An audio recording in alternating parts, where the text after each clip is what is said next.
This is the 150th anniversary interview with David Baltimore. And let me start by asking where you were born, where'd you grow up? I was born in New York City. I grew up largely in Great Neck, New York. Went to Great Neck High School and Swarthmore College. Tell me a little bit about your family.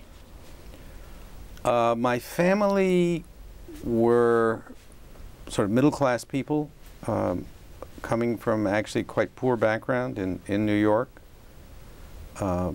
My father never went to college. My mother went to college, graduated from NYU, actually was a great scholar in her time, a great student, and went back to school. She graduated about 1930 and went back to school in 43 about, after my brother was born, and became an experimental psychologist, taught at the New School for Social Research in New York, and became a tenured professor at Sarah Lawrence at age 62. Good for her. Were there any particular influences or events in your childhood that you think helped to shape your career path? Absolutely. Between my junior and senior years of high school, my mother had told me about and I applied for and was accepted at a program at the Jackson Memorial Laboratory in Bar Harbor, Maine, where high school students came and learned a little about research and learned a little about genetics, and lived together as this group of 27 students or something. And I discovered research science that summer, and I never looked back. Had you been interested in the sciences up to that point? Well, I was a good science math student. My mother recognized that. I didn't have any passionate interest in a particular kind of science. I had the sense of accomplishment of having really positive feedback from doing very well in the courses and understanding it very easily. But this summer just transformed me. What do you think it was about research that kind of flipped that switch? Oh, I think it was the ability to discover things that nobody else knew. And, it's easy, actually, to do that. And when the faculty there presented me with certain opportunities to study this, that, or the other thing, and I did that, and I found an answer. It wasn't terribly important. I can't even tell you much about it now. But it was something that no one else knew. That just captured me as a way of life. And I've been doing it ever since. What made you decide to go to Swarthmore? A mixture of things. The connection to the School of Psychology that my mother was involved in, the Gestalt School, which was centered at Swarthmore and the New School, the school in exile from Germany. And so she introduced me to faculty there, and I knew them. I had also, at that summer program, met a number of people who were going to Swarthmore, one of whom I later shared the Nobel Prize with, Howard Temin. You were fated to cross paths. We seem to have been fated. So you started out majoring in biology and then you switched to chemistry. Can you tell me a little bit about that, why that happened? I switched to chemistry for logistical reasons. First of all, I had a chemistry minor anyway and enjoyed chemistry. But the chemistry department at Swarthmore had some younger faculty and faculty who really understood the desire to do research, whereas the biological faculty was, somebody recently said Swarthmore at that time had a great 19th century biology department. It was much more observational, interested in embryological problems and developmental problems, but not in molecular biology or not in biochemistry. And that's what I cared about. So I found my soulmates in chemistry, and they said, why don't you switch into chemistry, and then you can do an experimental thesis. It's all about doing experiments, and I did an experimental thesis at the University of Pennsylvania, actually, which they set up, the connection which they set up for me.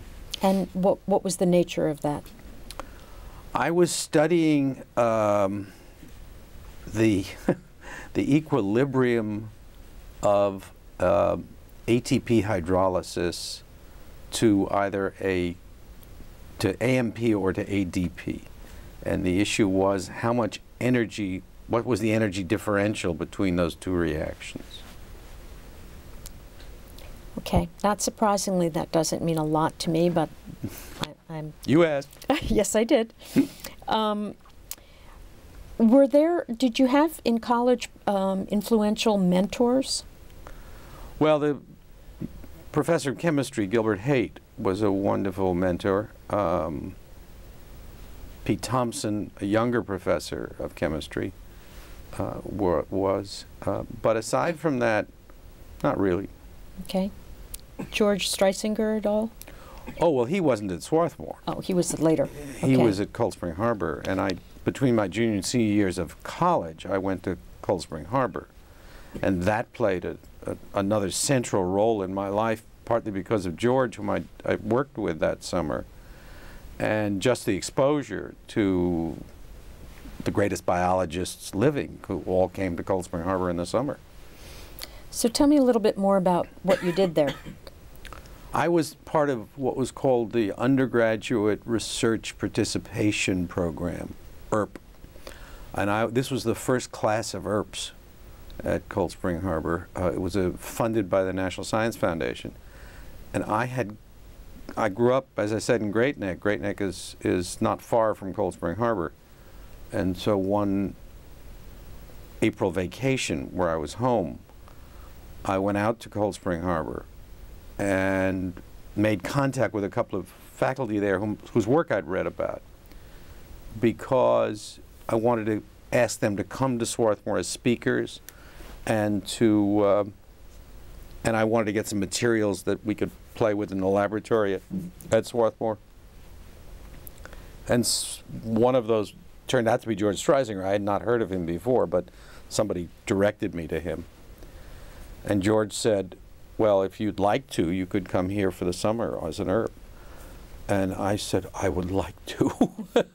And I had some other plans for the summer, and when they heard that I had the opportunity to go to Cold Spring Harbor, they said, go.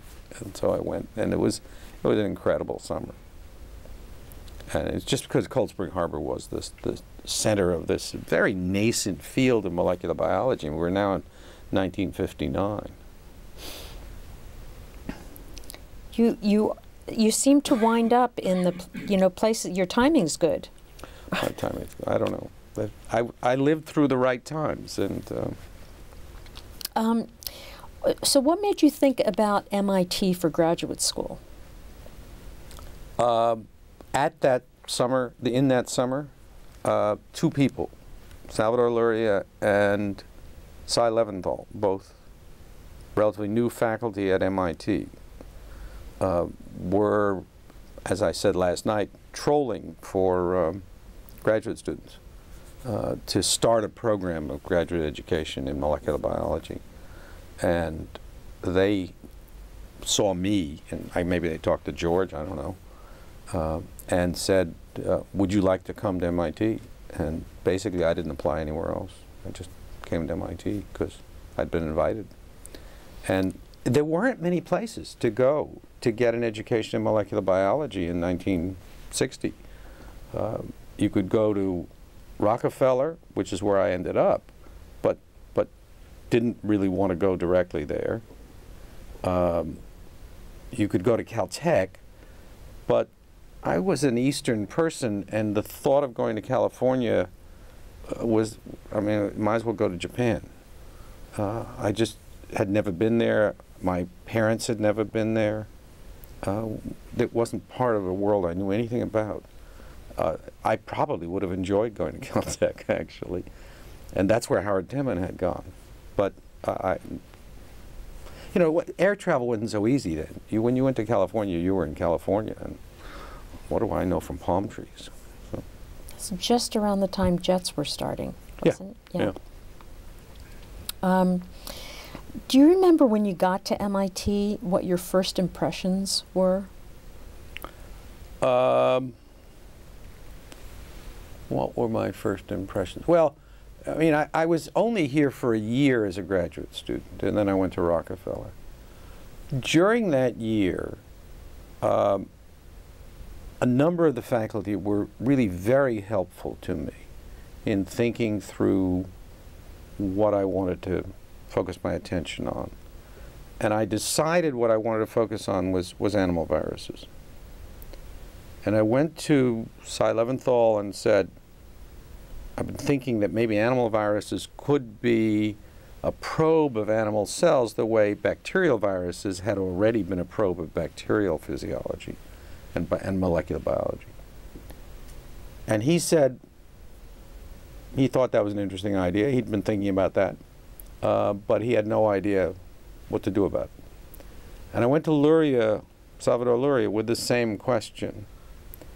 And Luria, who had written about animal viruses in his textbook in virology, and was one of the very few people in the phage world who understood that there were other kinds of viruses and that they could be useful to think about. He set me up to work the following summer. It's always in the summer when things happen. At Albert Einstein with a man named Phil Marcus, and to take the animal virus course at Cold Spring Harbor. So I went back out to Cold Spring Harbor in August of 1961. No, 1960. Yes. No, 61. Has to be 61. And took the animal virus course. And there I met a guy whom I decided I wanted to work with, Richard Franklin. And he was a professor at Rockefeller. So I scrambled to get admitted to the Rockefeller program. Luckily, there was a guy who had dropped out of the program, so they had one slot open, because it was a very small program. And it was all onesies. But this guy decided he wanted to play cello, as I remember, and not do biology. So there was a slot, and Luria helped me get into it, which was, I mean, just the most wonderful thing he could have done, because he had worked hard to get me to MIT, and it was being very successful. But he recognized that I had found what I wanted to do. So I went to Rockefeller, and I did my thesis actually in 2 years at Rockefeller, because I walked into the most incredible scientific opportunities. Was the Rockefeller Institute different? Did it have a different feel than MIT? Oh, totally different. I mean, MIT is a big teaching institution. Rockefeller is a research institution that had a few boutique graduate students whom they pampered. We were just delightfully pampered, and had the opportunity to live in the middle of New York. By that time, my parents lived in Manhattan, and so it was great. I could sort of cross down from them.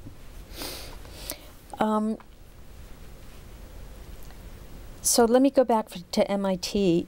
Was there, in the year that you were there, were you able to sort of characterize the culture or the students or the faculty in any way? Did you have any impressions of what it was like as an institution back then?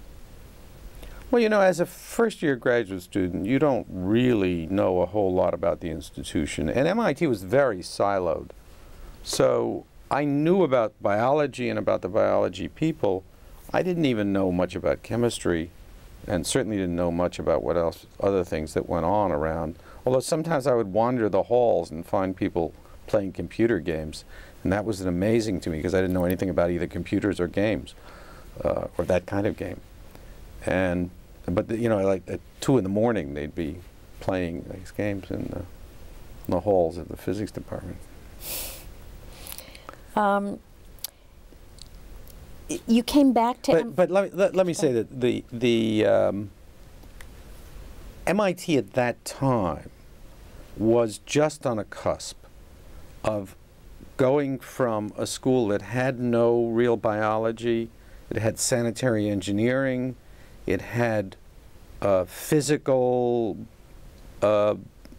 developments like the electron microscope, it had some neurobiology, Frank Schmidt had done that, but it had, over the period from about 55 to 60, had brought in faculty in biochemistry, biophysics, molecular biology, and was really shaping itself for the future. And it was terrific. I mean, Alex Rich, who's still here, Vernon Ingram, who I think has passed away, Salvador Luria, who has passed away, and others, were really creating a unique department here. Unique in the sense that it didn't have the antecedents of zoology and botany that so many other schools had. So it didn't have that baggage to worry about. On the other hand, it also had absolutely no organismal material to work with. So it was all biophysics, biochemistry, and molecular biology, which molecular biology is hard to define, but we'll just leave that alone. And the faculty was very interested in the development of the students, because the students were all people who were pioneers, because there wasn't an established curriculum. Nobody even knew what they ought to do. I ended up a biophysics major just because that seemed like stuff I ought to know, and I passed my prelims in the first year in the year that I was here in biophysics. But that was just convenience, I guess. This might be a good time for you to talk a little bit about where the first Nobel Prizes at MIT were. The first Nobel Prizes that MIT received were in economics and in biology. I think the literal first may have been in economics. Samuelson, they were three, Modigliani and Solo had all won the prize. And in biology, Luria, well, I won it, but that gets us to a later time. But it was all, I don't remember exactly when Luria's prize was. Probably in the 70s. And his was the first. But there were no other Nobel Prizes at MIT. There were no prizes in physics or chemistry, things that you might have thought would have been the first places to be recognized, because MIT really was set up as an engineering school. And everything else was sort of ancillary to engineering until after World War II, when there started to be a real thrust in basic science at MIT, as near as I can tell it anyway, at MIT. I have a real mirror to that, which is Caltech. Caltech was set up to be a school where it was also an engineering school, but the engineering was set up to be a derivative from the science. And so Hale, who really set the template for Caltech, said we have to have strong physics, strong mathematics, strong biology even, and strong chemistry and strong biology from the very beginning, and that they are going to feed into the engineering disciplines rather than the other way around.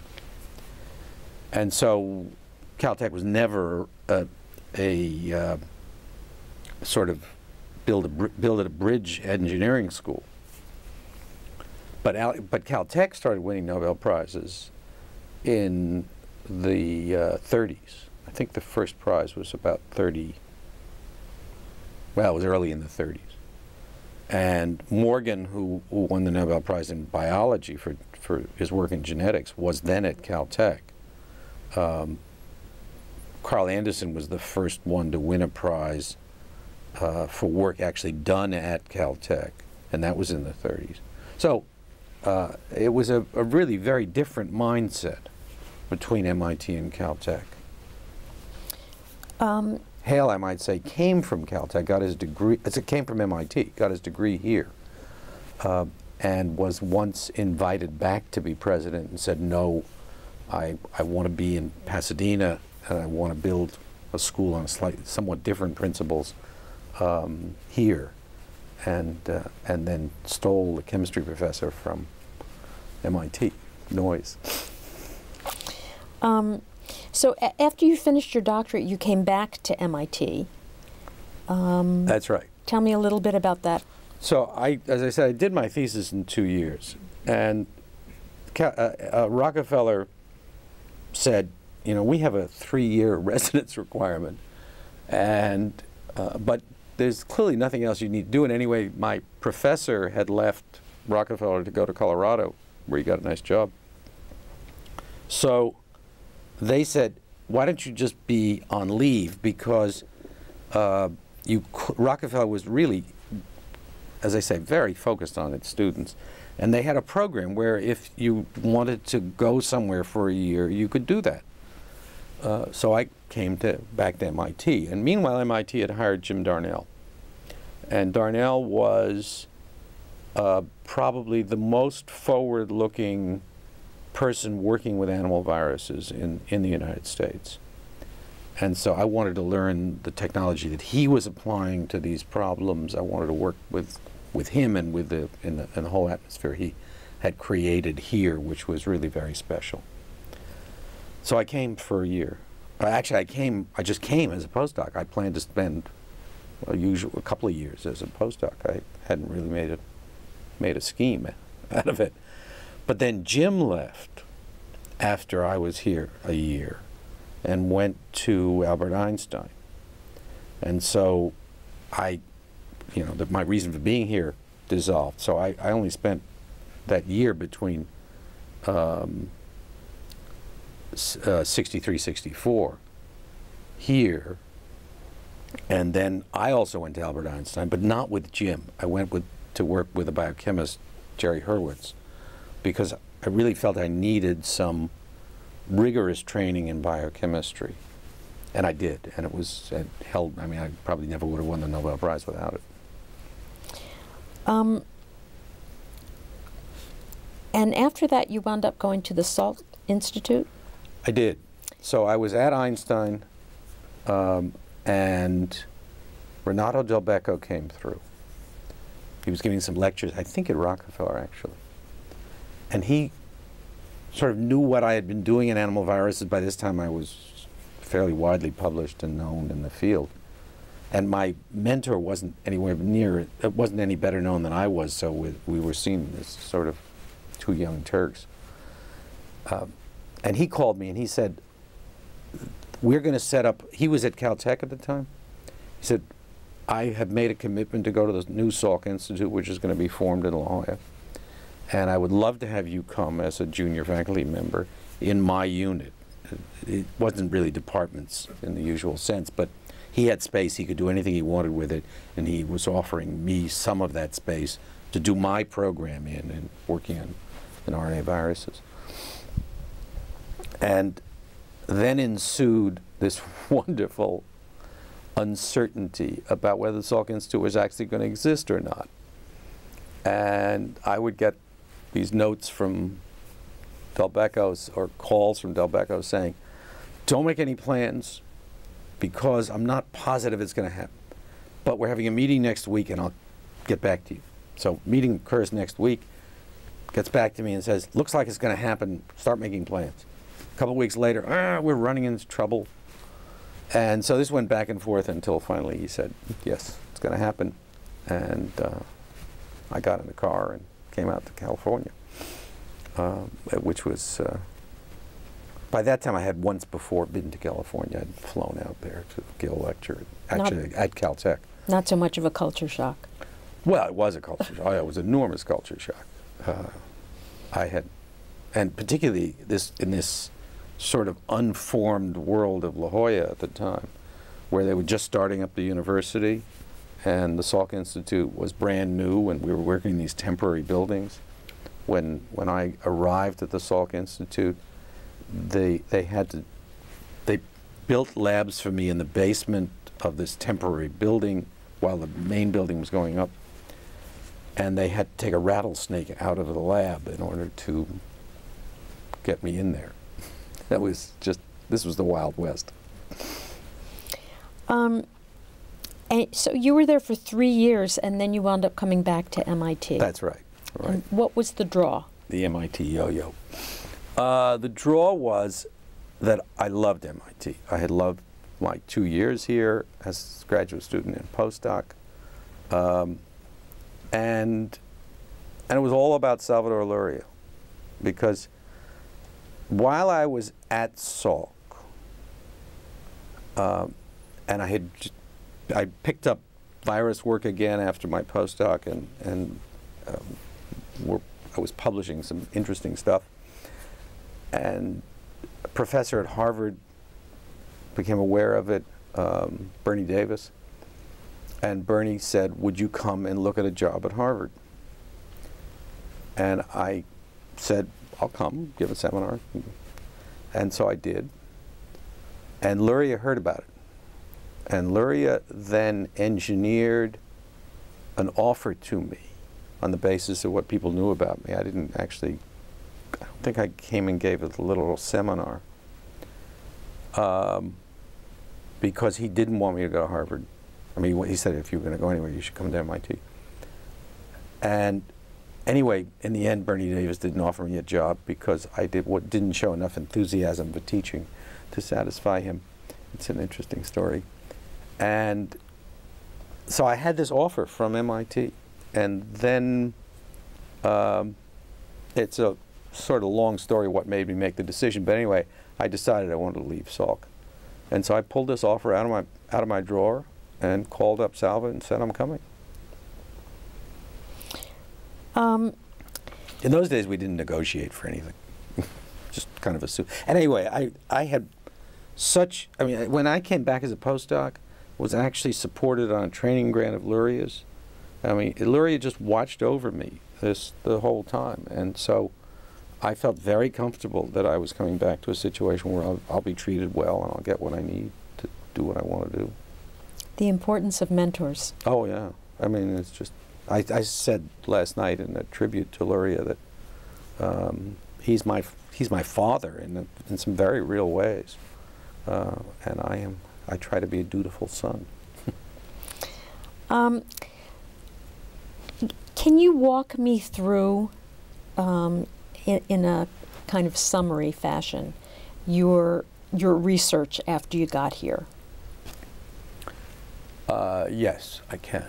So I came here having started as a graduate student working on, we'll call it poliovirus. I was actually working on a relative of polio, but then I switched to working with polio itself. It's an RNA virus. It has a very particular biology because it is an RNA virus.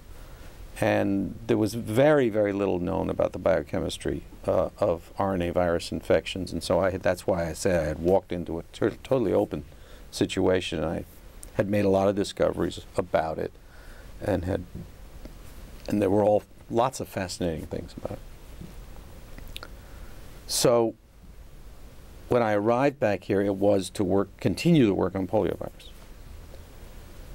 And I set up the lab to do that, and I got graduate students and postdocs, and things were going very well. One of the people in my lab, I married, Alice Wong, and she had actually come to my lab first at the Salk Institute, and we had come east together, and it was, by that time, no surprise that we got married.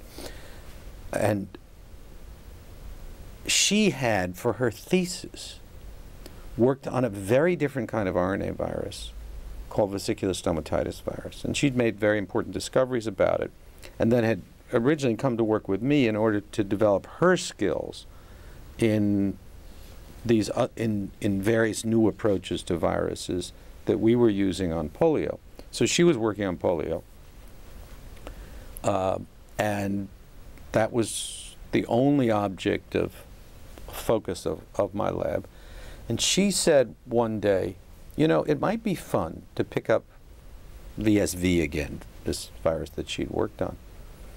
And by this time, I had been working on polio for much of 10 years. And so the idea of doing something new was a good idea. And anyway, I had various interests in viruses, and so I could have a look at a new virus and see how it related to the virus I'd worked on. So we started growing it and had a graduate student start working on it. Alice went back to working on it a little bit, and I did some work, because at that point I worked in the lab. And we made some really remarkable discoveries about VSV. It was fundamentally different than polio in all of its strategies. And I could describe why, but that's another story.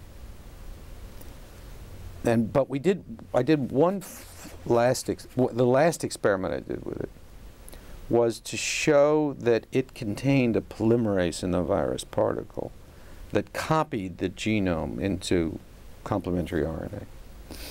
Very different than polio, which encoded a polymerase that was made in the infected cells, but they didn't carry it in with it.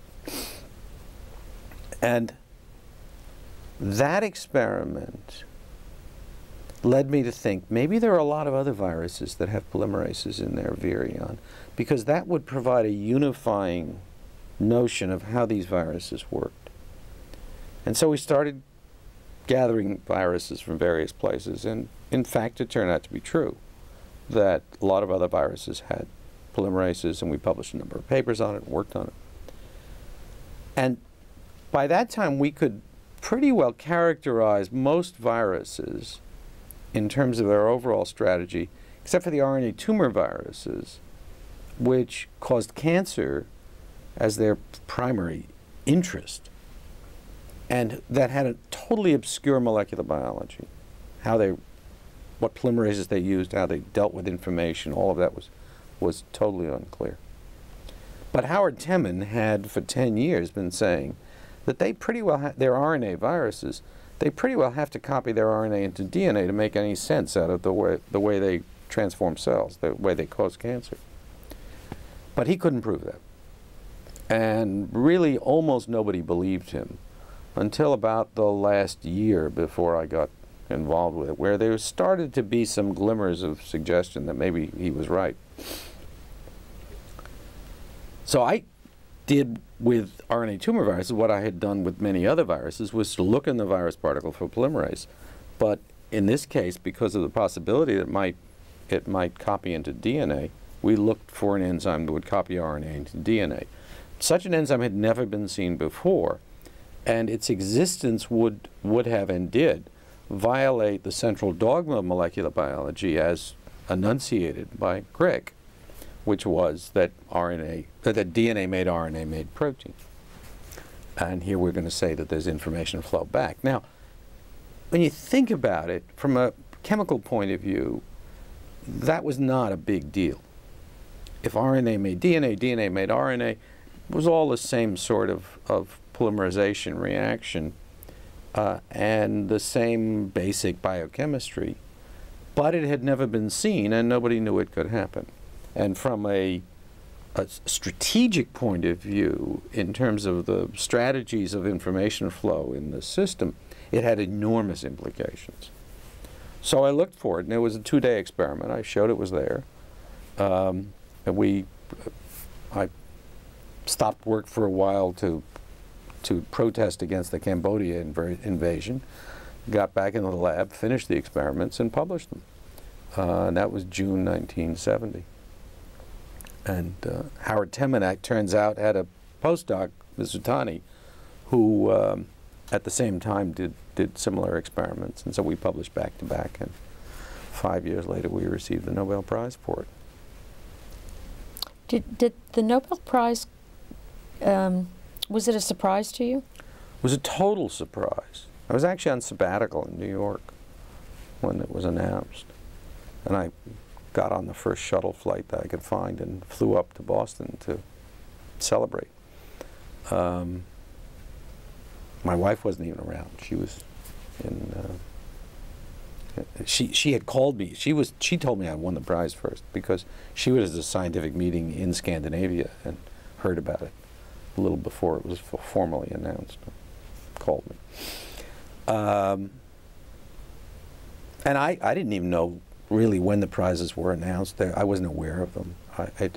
People had said you're going to win a Nobel Prize. I figured that's something that'll happen when I'm 60, right? Did it turn out to be difficult to get it so young? Not difficult. No, it was perfectly easy.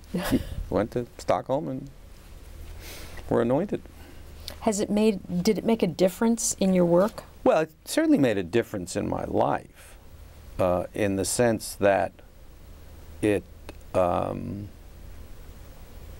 gave me a public, I mean, not real public, but scientific public notoriety that led people to invite me to all sorts of fancy venues and to even want to hear me pontificate on things I didn't know anything about. But so it was a distraction to some extent. It was an opportunity from other points of view. And it was a responsibility because there are very few Nobel laureates, and we are seen as a sort of embodiment of the science in which we're involved. And so we become the spokesman for all those thousands of other people who don't have Nobel Prizes, but who are working toward exactly the same aims that I'm working toward in terms of development of knowledge about biological systems. So that's a responsibility. I would imagine it makes it easier to get funding for things. Everybody imagines it would make it easier to get funding, and it's not really true. In fact, the panels that review you are as likely to turn down a Nobel laureate as anybody else if they don't think you're making sense. And I think there's always a suspicion, in fact, that you're trying to coast on your laurels rather than getting down there in the trenches with everybody else. So, no, I don't think it's now, from other points of view, particularly if you're getting money not from the federal government through the peer review system, but through other venues, charitable organizations, and things like that, then having a Nobel Prize gives you a visibility, and they want you in their stable because then they can say, we're funding 20 Nobel laureates or whatever. So there is, from those points of view, an opportunity. And I don't know whether I ever would have been introduced to Jack Whitehead, which is now a story coming up here. My next one. Yes, okay. If I didn't have a Nobel Prize, I just don't know, actually, literally, how much a role that played. But it certainly made me a more visible person to him and to other people. So, yeah, there are a lot of pluses. So let's talk about the Whitehead Institute, since you were so involved in its creation. And I'm interested in how it came about and about the objections that existed at the very beginning. Yeah. Well, in 1980, so I won the prize in '75, and I came back to MIT, and now I actually switched my research focus from viruses to immunology, and then carried actually both interests in parallel for many years thereafter. So I had become interested in cellular systems and in the development of the immune system, which is just one of the most wonderful puzzles in biology. It was a problem that I had an interest in from the time I'd been at the Salk Institute, so for maybe 15 years. But I hadn't done, or 10 years, but I hadn't done anything about it because you couldn't work on it. from a molecular point of view. You could work on it from various other points of view. And then Susumu Tanagawa did his great experiment, which opened up the molecular biology of the immune system. And I wanted to get into that business and really, I had this itch I hadn't scratched for all those years. And so from between 75 and 80, I developed that. And then carried it forward. Many of my discoveries beyond the Nobel Prize were in immunology. So in 1980, I got a call from Joshua Lederberg. Josh was then president of the Rockefeller University. And he was an advisor to Jack Whitehead. Jack had a series of advisors, wise people. And he said, "Do you know about Mr. Whitehead?" And I said, "Well, I did know a little bit, because he had once come through Cambridge and had thought about setting up his institute in Cambridge, but had decided not to originally." And that was in roughly around 75.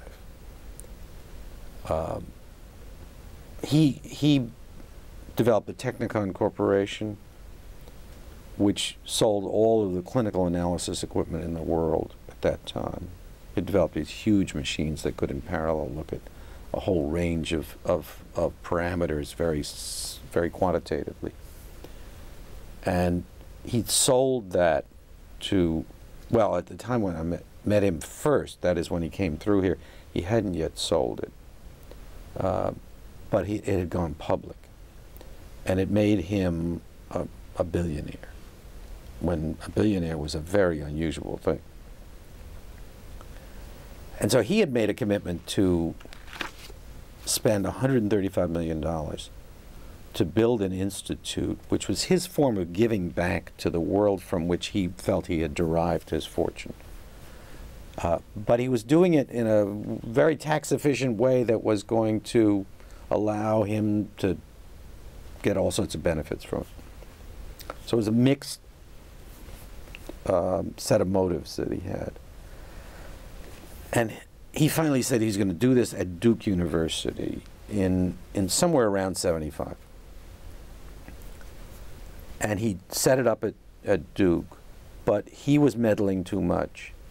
Duke had bought a bit of a pig in a poke because of all this money involved, and they finally splintered, came asunder. And so he sort of bought them off. He gave them a fair amount of money and closed down that chapter. But by this time, he had sold the company and had no longer these complicated tax reasons to do this. The idea had captured him of building an institute, and he had been convinced by his advisors, Lederberg and others, that he should do this in fundamental biology, not in medically oriented biology, which is the original idea and where he had gone to Duke because of its medical school. And he was looking around for somebody to be the director and to build this thing, to create it. And so I got this call from Josh, would you come down and talk to him? And so I came down, it was in August of 1980, as I remember. And he said, if you were going to build an institute like this, or how would you advise me to focus an institute like this? And Jack later told me that my answer to that question was the first time that he'd asked that question and gotten an answer which was not about the individual's own research.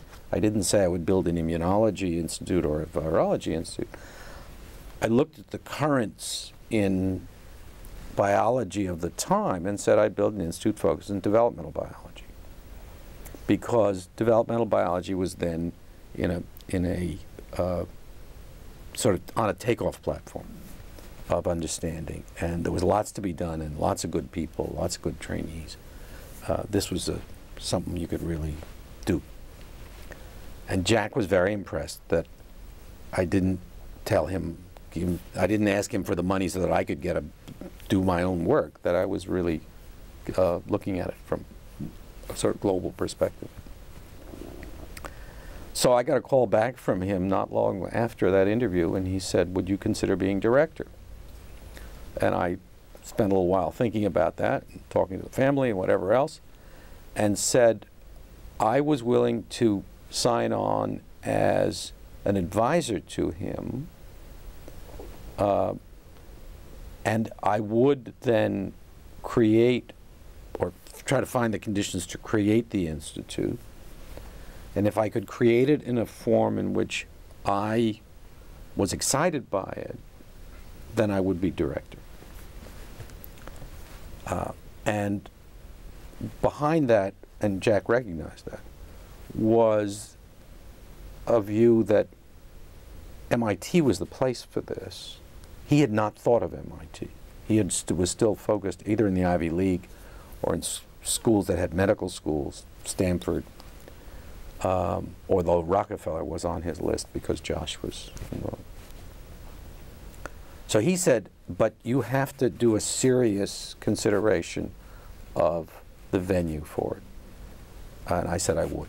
And so I talked to people at Stanford, and I talked to people at Harvard, and I talked to people at Rockefeller and elsewhere. And it became clear that, at MIT, and it became clear that, first of all, I could do it at MIT, but it was going to take a lot of political work because it was some just totally brand new concept. I'll tell you about the concept in a minute. That perhaps we could do it at Stanford because Don Kennedy was then president of Stanford and saw the attraction, actually knew Jack. They probably couldn't do it at Rockefeller because the faculty at Rockefeller would never do anything new. And that you could do it at Harvard Medical School as easily as anywhere else in the world, just easily, because Harvard was already an institution, the medical school in particular, built out of various independent elements. Mass General, Brigham and Women's, whatever, Dana-Farber, and so another institution, they were all set up for it. MIT was not. The ground rules of this from Jack's side were, this has to be an independent institution with its own board of directors and its own finances. And what I said was, fine, but it has to be allied with a major center. And Jack already knew that because he knew that $135 million, $35 million for the building, $100 million endowment was simply not enough to build a totally freestanding institution. And so I then went into this negotiation phase, said to Jack, I think MIT is the right answer. He said, well, you started off feeling that way, so it's not a surprise you came up with that answer. I admitted that I had a predilection to MIT because I felt that I knew how MIT could provide quality control for the institution. And quality control was the most important thing that you would get by alliance with a major institution. And that was easy to see because we'd make all of the faculty members of the biology department, and then they'd have to fit the same criteria as any other member of the biology department. And one thing MIT knew how to do very well was to find the very best people in biology and bring them to the institution. So that made the Whitehead Institute a sort of arm of the larger biology effort at MIT, and that was great. We had done that with the Cancer Center, but the Cancer Center was not an independent institution, didn't have its own board or finances. It was a center of MIT. Here we were trying to do something new. That ran into a buzzsaw. And it was made worse by the fact that it was played up by the Boston Globe as a takeover of MIT biology by this financier, Whitehead. There were also some political currents. There was in particular a very strong socialist-oriented faculty member in political science, whose name I now forget, who said this was a corporate takeover of MIT. And so it became an embarrassment in the newspapers. It became a cause célèbre on campus. And we were trying to take it through the faculty and get a faculty vote to agree to this unique situation for MIT, because MIT had never formally affiliated with another organization before. MIT had different schools, School of Science, School of Engineering, whatever, but that's as far as it went. Everything was part of one faculty. And they felt that I was going to get too much power as director in dictating who was getting hired at MIT. And of course, I'd set this up so that, in fact, the director wouldn't have that power, because the biology department would be centrally involved in every appointment. But people were worried. New at universities is often very hard to sell. So we had a stormy period of a year of negotiation, and finally a vote in the faculty, and the faculty finally voted in favor of it. And what do you think convinced them? I think ultimately MIT is a risk-taking institution. It takes a long time to get to that point, and they had to be convinced that we thought through every question, but there was no question that anybody could ask in the faculty meeting, for instance, that we couldn't answer, that we hadn't thought through, that we didn't have an answer to. And so it was a very important time, because initially when I was putting this thing together, I couldn't have answered a lot of questions. But by the time it came to that vote, every question had come up and debated in the biology department. I'd had some real skeptics in biology, and had to convince them. And finally, Boris Magasanik was the most important skeptic, who turned around and said, I'm convinced that we've put in place all of the things that will make this a success for MIT and for itself. Howard Johnson played a very important role. Howard was, at that point, chairman of the board. And he said, from the first time I met him and described it, he said, we have to do this. And he helped me politically, and was terrific about it. So Paul Gray, who was president, was a little uncertain, because, I mean, he was being torn from various sides by various factions. I could understand why. So from your years as director of the Whitehead Institute, what accomplishments are you most proud of?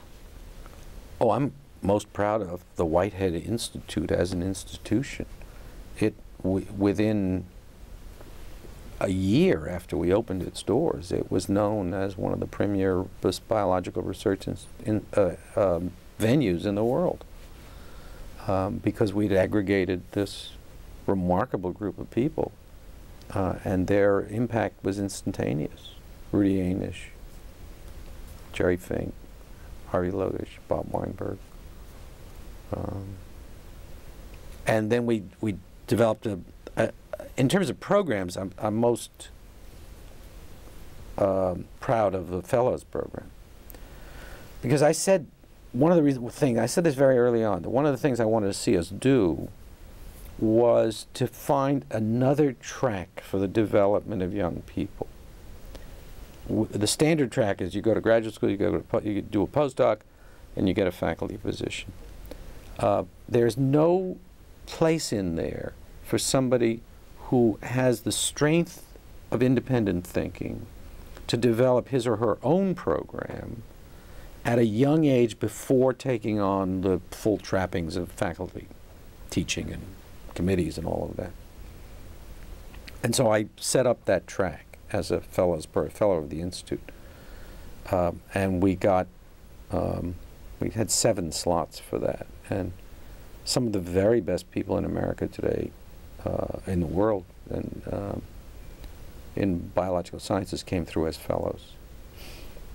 And it turned out to be a proving ground for young faculty at Whitehead, too. I didn't want it to be that. We, in fact, said we were not going to hire these people, but then they were so good and so wonderful that we could not hire them. And so we hired David Page, who is now the director of Whitehead, and Peter Kim, who's the research director at Merck Corporation, and lots of others. No slouches. Oh, we had a slouch or two, but... Why don't we talk first about the Cancer Center? Okay. Why don't you talk a little bit about your involvement and its importance? This again takes us back to Salvador Luria.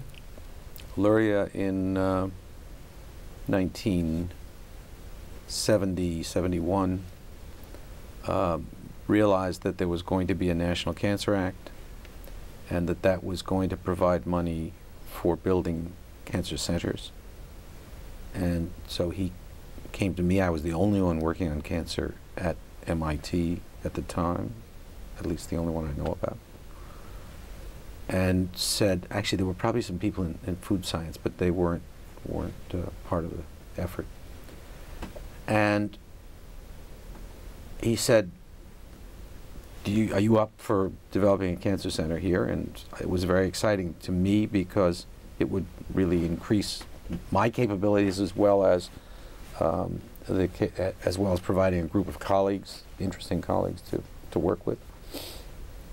And he went then to Jerry Wiesner and said, who was president, and said, I think we should develop this center. And Jerry was just terrific. He was very supportive. He understood the trends in biology.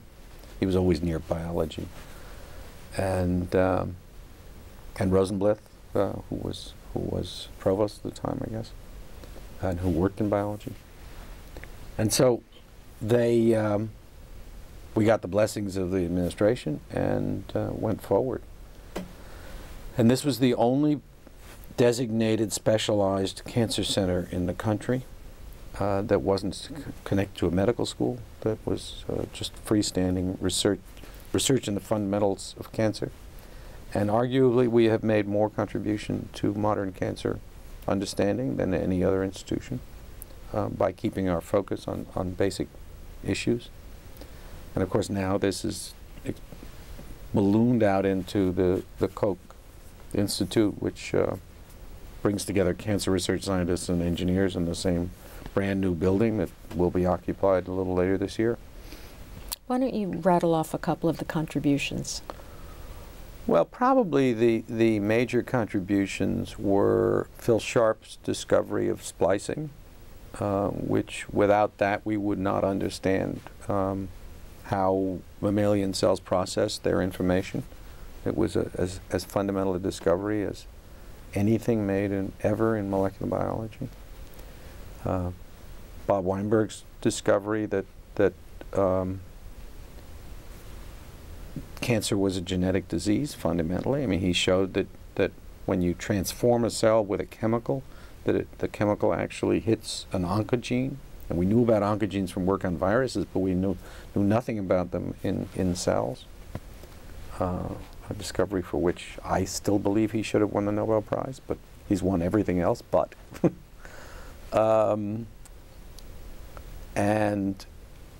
I think the work that we did on Abelson virus, which set the basis for making Gleevec, and taught us a lot about the development of the immune system at the same time, was important. And I mean, just David Hausman and his work in genetics, and Nancy Hopkins, her work originally in viruses and then finally in zebrafish. And we were the 5th floor of the Cancer Center, the group that I've just told you about. Weinberg, Sharp, me, and Nancy, and David Hausman. Not bad. Not bad. And then there was cell biology downstairs, Hines and Solomon, and immunology. Herman Eisen came here from WashU and set up a fabulous immunology program. Susumu Tanagawa, who did such important work in immunology, and he didn't actually do his Nobel-winning experiment here, but he came here and developed that, and then moved himself into neurobiology, where he has been so important. There was, I don't know if it had anything to do with being director of Whitehead Institute, but you developed an interest in administration. Right. And wound up going to Rockefeller as president. Can you Right. talk a little about the appeal of administration? Well, I got just a lot of positive personal feedback from developing the Whitehead Institute. It was a lot of work, it's a lot of detail, but it's mind expanding to begin to understand the full range of an institution and all of the kinds of problems that go into maintaining it, the requirements for excellence, and what that takes, both financially and in terms of people. And so I felt I had these capabilities, and that in a sense I owed it to the biological research world to exercise those skills that I had developed. And there is a thrill about shaping an institution and maintaining its, developing its excellence or maintaining its excellence. And so when I was approached literally by David Rockefeller to head the Rockefeller Institute, or then now Rockefeller University, and I had graduated from there, and so I had a feeling for the institution, and I thought the institution could be doing a lot more than it was doing, and so there was an opportunity for growth and reshaping there. I accepted the job, and I love New York. I always did love New York, so going to New York to me was a thrill, and for my wife, and our kid had just gone off to Andover, and so whether we were in New York or Boston didn't matter a whole lot. If she actually ended up becoming a denizen of New York, she still lives there. So you didn't mind spending less time in the lab at that point? I didn't. I moved my lab to Rockefeller in stages, so I kept it here for a while and then moved it down. And I had some very good people. I got a few more really terrific people at Rockefeller.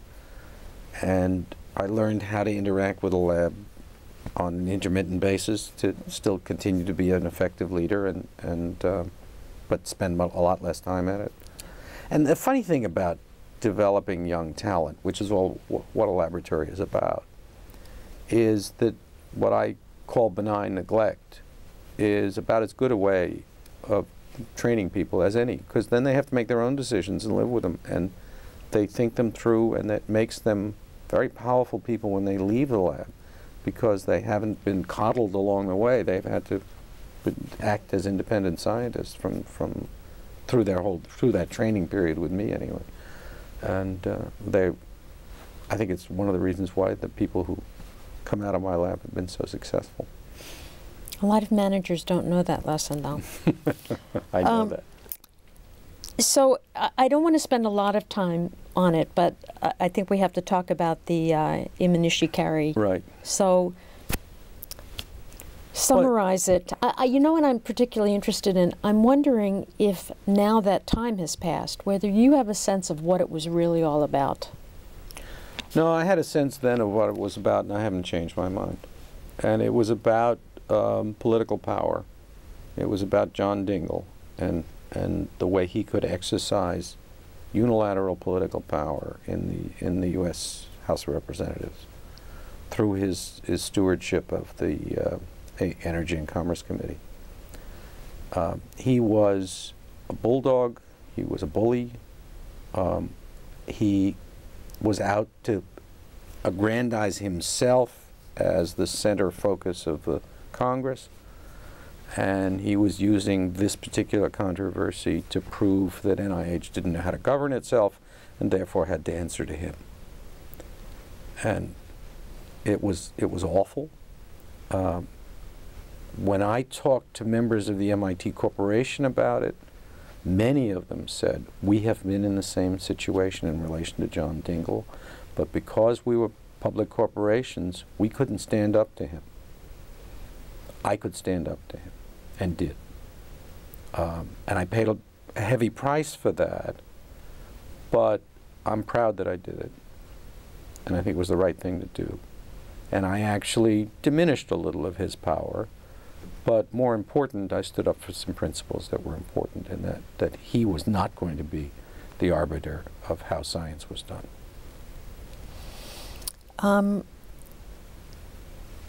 But that took 10 years. Yeah, and you've written a lot about ethics and about who should be in positions to judge science subsequently. Yes. Do you want to sort of summarize your position on that?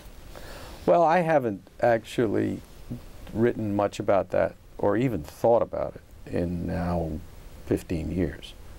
That was all sort of over in 1995, I guess it was, 96. And I did write a little after that, but certainly in the last 10 years I haven't thought about it a lot. There's no question who should judge science. Other scientists are the only ones who can judge science.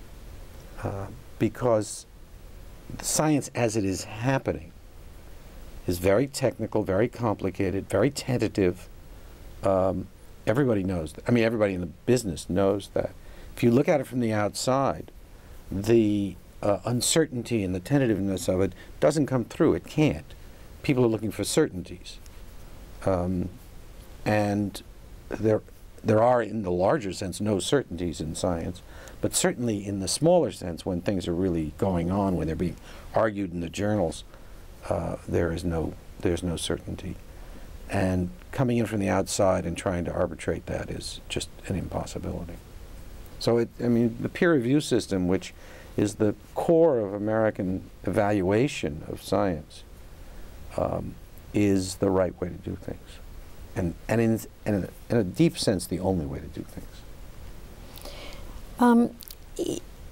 This is probably a good time to ask about the work you've done on science policy in Washington, and particularly around the search for an AIDS vaccine. What should be the role of government in supporting science? Well, government's the only place that there is the money to do modern science. And the government funds science in an open way so that the results of it are available to everybody. Now, there are patents, and the patents do restrict the availability of science, particularly for commercial development, but for basic development, everything's on the table. And so the government is doing funding of science in the public's interest, in a real sense. And that should be their role. Now, there are elements of science where the scientific, particularly as they relate to medicine, where the scientific community isn't necessarily excited by working on the problem. But the public policy implications may be so important, as in the AIDS epidemic, that the government should use whatever power it has to get people to focus on the issue. And just getting people to focus on it isn't enough. You've got to get the very best people to focus on it, because they're the creative ones. The number of really creative scientists at any one time is very small. And you want to get them involved. So I think the government has to take an active interest, even to developing institutions itself. And finally, we were able to get the government to develop really the only laboratory of its kind at NIH, a focused laboratory on AIDS vaccine development. It's called the Virus Research Center, and is largely focused on HIV. And so that aggregated some really very good people all together in the same building with the same focus. And that's the government at its best, doing that. What was your experience like, or what's been your experience working in Washington? Is it frustrating? Is it rewarding? It's frustrating. It's frustrating because you're looking for very intelligent responses, and you're getting responses which are political and which are often not from the very best people, because the sort of bureaucratic machinery that runs the government isn't necessarily the very best people. They're very well-meaning people, I must say. I mean, I've never found people whose concern is any deeper than the people that work in government agencies on health. But they're not necessarily the smartest people from the point of view of making policy.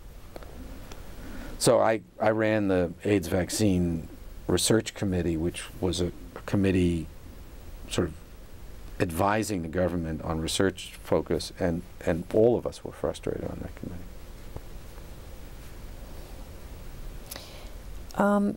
Is that sort of... But there's an interesting MIT connection here. I was at some event, I don't remember where.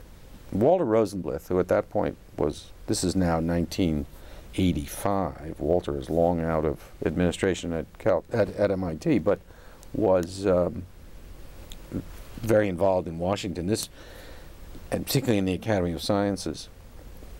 And he came to me at it was a cocktail party or something, and said, "David, you're going to get a call to ask you to co-chair a committee to consider what we should be doing about the AIDS epidemic for the National Academy of Sciences and the Institute of Medicine."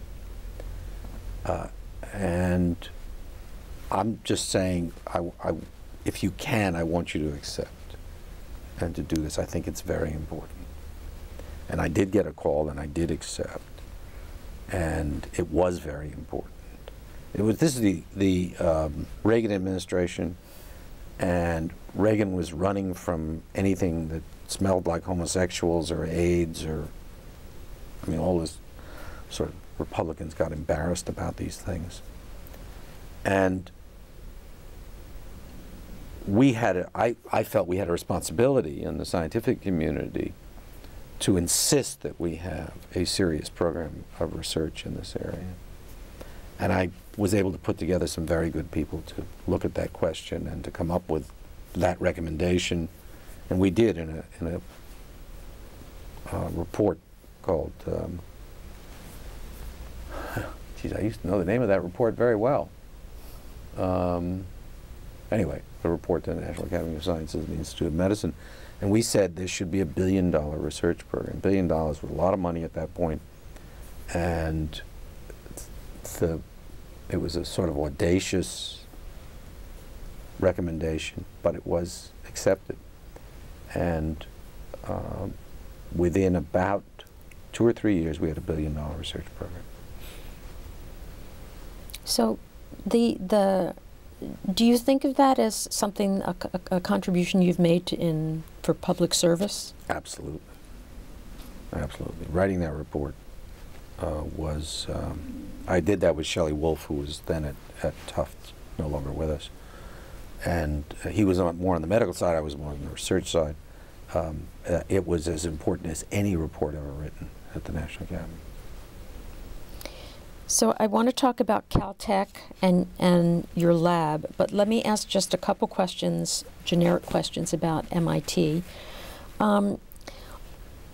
Having spent so much time here, what is it that you think makes MIT unique as an institution?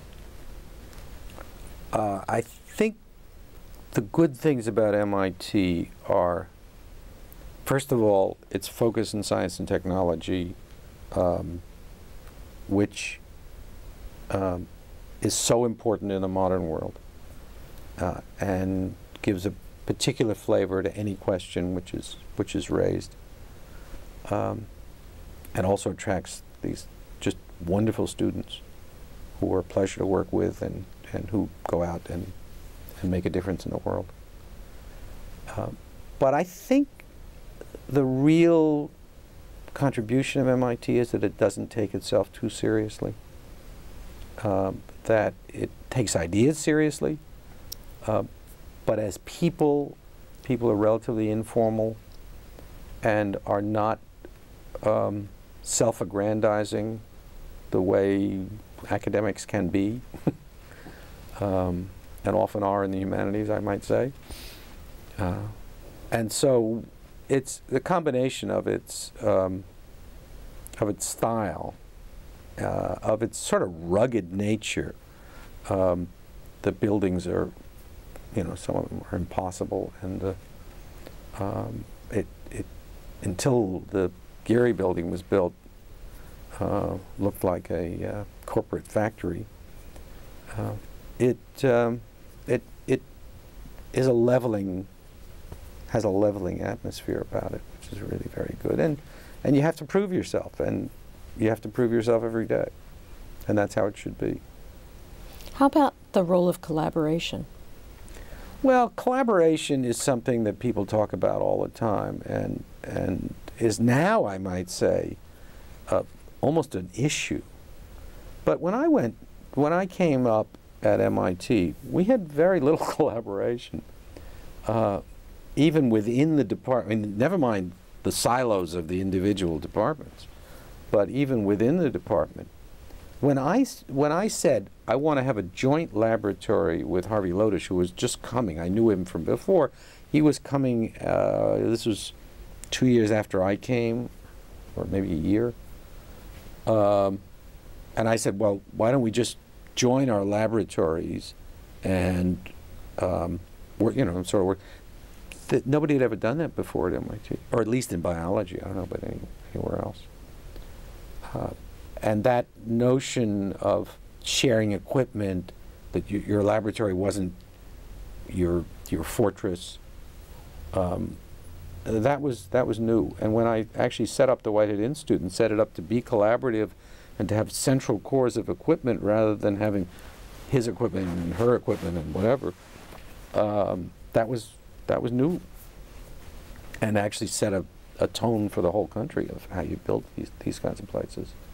And now it seems like MIT is sort of on the forefront. Yes. Now MIT has really picked up the mantra of collaboration and is focusing on it. And I worry about it.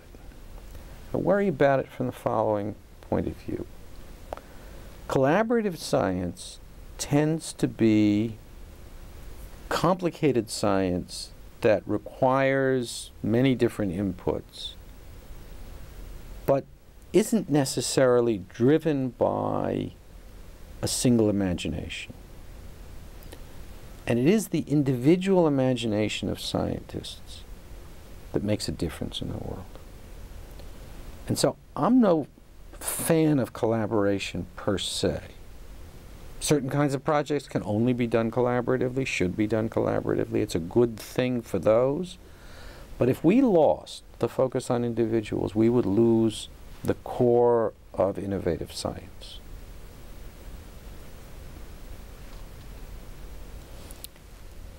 Okay, that's an important thing to say. Yes. Is there anything else you want to say about MIT that you think is important too? I could talk about MIT forever, but no, I needn't. Okay. So let's look at Caltech. So if you talk to me a little bit about the appeal of going there and how you felt about being president and your accomplishments there. And well, let me say one other thing before that. Okay. Because I came back to MIT again, right? So I went to Rockefeller, and then the Imanishi-Kari incident exploded in my face in a way, and I couldn't continue on as president there. I stayed on for a while as professor because I had a laboratory with some momentum, and my wife had a good job in New York, and but I was offered, actually, right when the day I announced that I was stepping down, I got a call from the president of MIT saying, "You want to come back? Do you want to come back?" And I said, "Give me a minute to think." But I finally decided that is what I wanted to do. And so I came back here in 94, 95, and I figured that was going to be the rest of my career here. It was going to be here. I wasn't going to do anything else. I didn't even think anybody would ever ask me to do anything else, because it had been such a sort of acrimonious situation. And I made a couple of mistakes as president of Rockefeller, which I won't talk about, but I could sometime. And so here I was, and I had now laboratories in building, what was it, 68. And I got a call from Caltech saying, would I talk to the search committee for the presidency? And I said, sure, I'd talk, and I figured they wanted my sage advice about institutions, and there weren't that many people who had as much experience as I did in developing institutions at the time. And they made it plain that they wanted to consider me for the presidency. And I said, you've got to know what you're getting into here and be absolutely certain that you're comfortable with it. Now, the guy who had written the book about me, called The Baltimore Case, was a faculty member at Caltech, Dan Kevlis. He later left and went to Yale. And he was the chairman of the faculty, actually, at the time, the man who had appointed the committee that then sought the presidency, sought the president. So he had certainly vouched for me and knew as much about the incident as anybody in the world and could answer almost any question. But the man who ran the search, Kip Thorne, who was a theoretical physicist, Caltech, as opposed to any other institution, has the faculty run the search for the new president, although the board ultimately makes the decision. Kip talked to, and I know this, to every single person who had anything to do with me at any point in my life, if they were still alive. And he finally convinced himself that they were safe offering me the presidency. By that time, the Imanishi Carey incident had resolved completely. She had been entirely exonerated, and by implication, I had been exonerated for what I had done.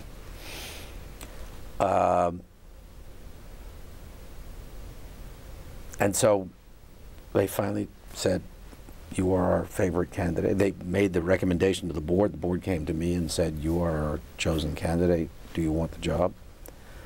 And then I had to take the idea seriously. And that was really tough, because I, as I said, had more or less made up my mind that I wasn't going to take on any more administrative activities. I had a lot of science I wanted to do. I was not unhappy about that. And I got excited by the idea. And really what got me excited was that Caltech is a unique institution. It has 900 undergraduates, 1,200 graduate students, 300 faculty, and it hasn't changed those numbers, except for a little creep in the graduate student side, in 30 years. It is the only steady state university, probably major university in America. Everybody else is always growing. They judge their presidents by how much they've grown. A new initiative, a new school, a new this. Caltech grows a little bit, maybe 1% a year, maybe not. It may build some buildings because it needs more space for the existing programs to expand, or they may need better space in which to prosecute prosecute is the wrong word, to do their science and their engineering, whatever it is. And I did in the end build some buildings, but it wasn't to expand the school in the terms of its purview. Caltech is, when it starts something new, it pretty well has to give up something old in order to do it. And that's, nobody else lives that way. And it gets the best undergraduates, at least from the point of view of ability to take tests. And and they're a joy to work with, they're a joy to know. So it was a unique request, and I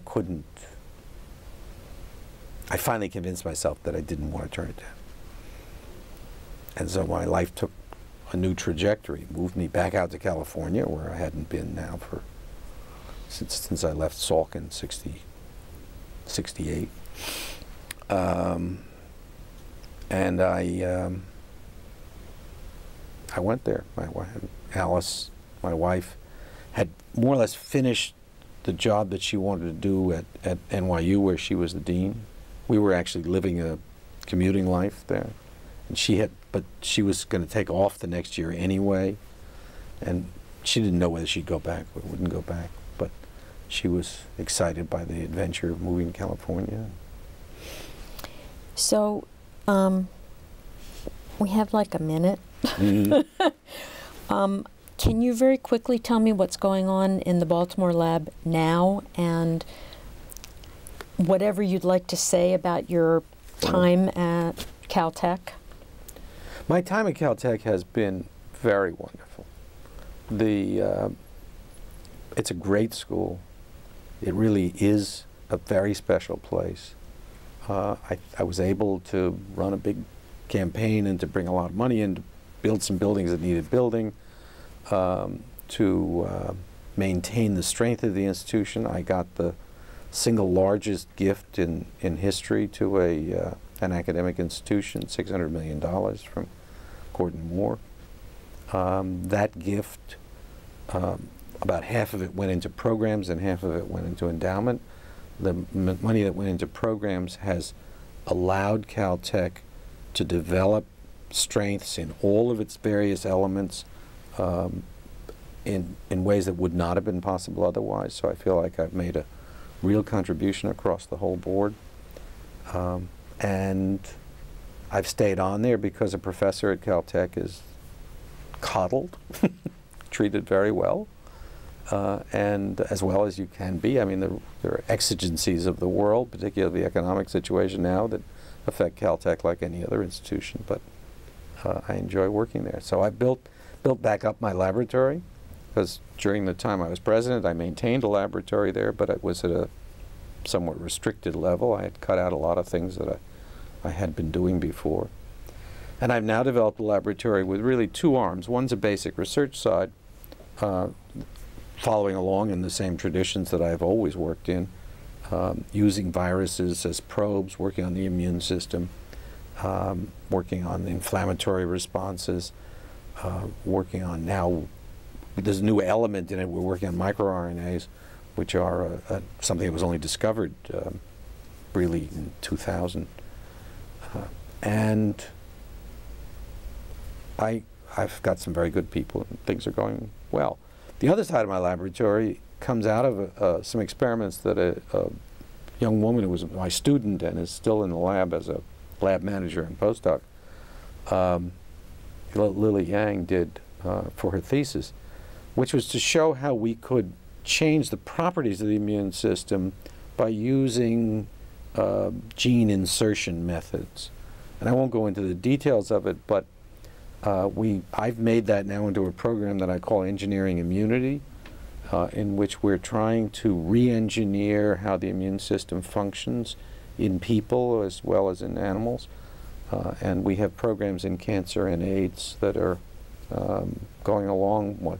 I got the largest grant of my life from the Gates Foundation to try to develop the HIV side of this.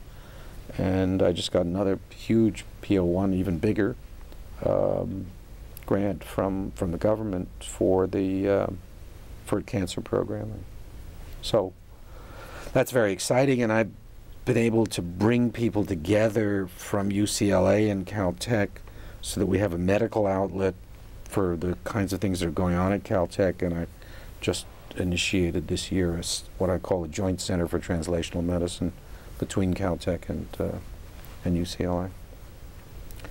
So it's a very special environment. Unfortunately, Caltech and UCLA are a little far away from each other, particularly when the freeways are all clogged up. So there are logistic issues. It's not like Harvard and MIT, which are right next to each other. Thank Good. you so much. My pleasure.